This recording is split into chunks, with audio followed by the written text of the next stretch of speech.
Salam əziz abituriyentlər, hər vaxtınız xeyir olsun.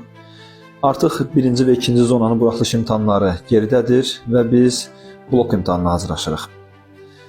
Bu yaxınlarda bir motivasiya videosu rastıma çıxmışdı. O motivatora verilən gələcəyi necə planlaşdırırsınız sualına 3 vurulsun 4 düsturu ilə cavab vermişdi. Belə ki, 3 bizim keçmişimizdir, 4 isə hal-hazırki halımızda indimizdir. 3 bizim keçmişimizdir və bunu biz dəyişdirə bilmirik. Ancaq gələcəyimizin daha yaxşı olması üçün biz indi minimum 4 performansını göstərməliyik. Əgər biz indi üçün 3 performansı göstərsək, bizim inkişafımız olmayacaq. 4 eləsək gələcəyimiz 12 olacaq. 5 eləsək gələcəyimiz 15 olacaq və s.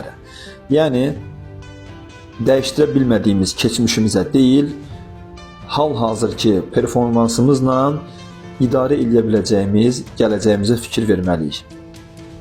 Bu sözü gedən keçmiş artıq bizim buraxılış imtahanımızdır, onu dəyişdirə bilmirik. Hal-hazırki hazırlığımız isə blok imtahan üçündür. Əlimizdən gələni eləyək, özümüzə güvənək və gələcəyimizi quraq. Hər kəsə bir daha uğurlar arzulayıram. Unutmayaq ki, hər çətinliklə bərabər bir asanlıq vardır.